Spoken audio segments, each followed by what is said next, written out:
बिहार विधानसभा चुनाव में सीट बंटवारा लगभग अंदर खाने तय हो चुका है। ऐसे में अब झारखंड मुक्ति मोर्चा को कितनी सीट मिल रही है, यह सवाल भी हर झारखंड के लोगों के मन में है, क्योंकि बिहार चुनाव में झारखंड मुक्ति मोर्चा गठबंधन के तहत उतरने वाली है और इस चुनाव में कल्पना सोरेन से लेकर हेमंत सोरेन का जादू कितना चलेगा यह भी तमाम लोग देखेंगे। अगर बिहार विधानसभा में देखें तो 2 एसटी रिजर्व सीट है, इसके साथ जो 38 एससी सीट है, इन दोनों में से करीब 3 से 4 सीट झारखंड मुक्ति मोर्चा के खाते में जा रही है। इसकी तमाम तैयारी पूरी है और राजद अपने कोटे से मुख्यमंत्री हेमंत सोरेन को सीट दे रहा है और इस सीट के साथ ही हेमंत सोरेन उन इलाकों में जो झारखंड से सटे हुए वहां पर भी राजद और कांग्रेस के प्रत्याशी के लिए प्रचार करते दिख सकते हैं। हालांकि साथ में कल्पना सोरेन भी होंगी। तो अब देखना होगा कि आखिर जो सीट बंटवारे पर लगभग सहमति बन गई है,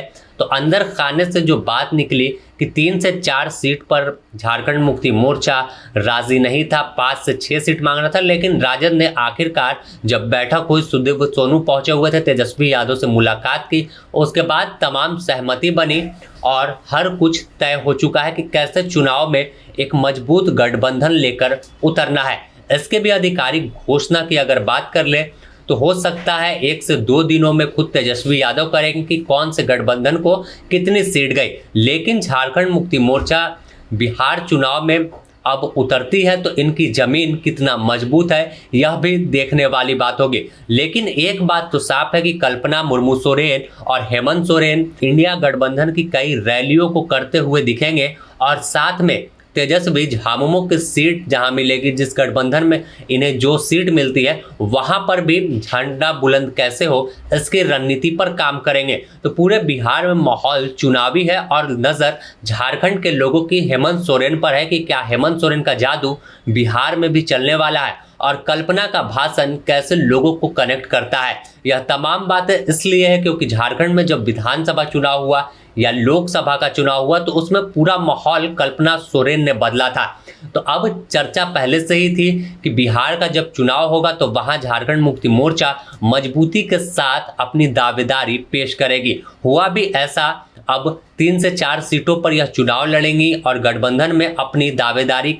जो है वो कर सकती हैं। वहां की अगर बात करें तो पूर्व से ही संगठन को मजबूत करने का काम भी हेमंत सोरेन कर रहे थे। अध्यक्ष जो वहां के हैं, बिहार प्रदेश अध्यक्ष, उनसे कई राउंड की बैठक हुई है और इन तमाम गतिविधि को लेकर कि कौन सी सीट पर हम मजबूत हैं, उस सीट को लेकर मंत्री सुदेव कुमार सोनू तेजस्वी यादव तक पहुंचे थे और तेजस्वी यादव के साथ बैठक कर तमाम जो रास्ते में ये हो रहा था कि कौन सीट मिलेगी नहीं मिलेगी या गठबंधन में झारखंड मुक्ति मोर्चा नहीं रहेगा, यह भी बात आ रही थी। तो इसे देखते हुए तेजस्वी ने अपने कोटे से यानी राजद कोटे से सीट देने का फैसला कर दिया है। अब जल्द ही इसकी आधिकारिक घोषणा होगी और आने वाले दिनों में बिहार के चुनाव में कल्पना सोरेन के साथ साथ हेमंत सोरेन की दहाड़ सुनने को मिल सकती है। द न्यूज़ पोस्ट इससे जुड़ी हर अपडेट देगा और कैसे चुनाव में तमाम जो इलेक्शन कैंपेन होता है, कैसे हेमंत सोरेन भाषण देते हैं और कैसे बिहार में अब झारखंड से बाहर निकलकर अपने विधायक को विधानसभा तक पहुंचाने में ताकत लगाते हैं, कैसे कल्पना सोरेन सीधे महिलाओं को कनेक्ट करते हैं,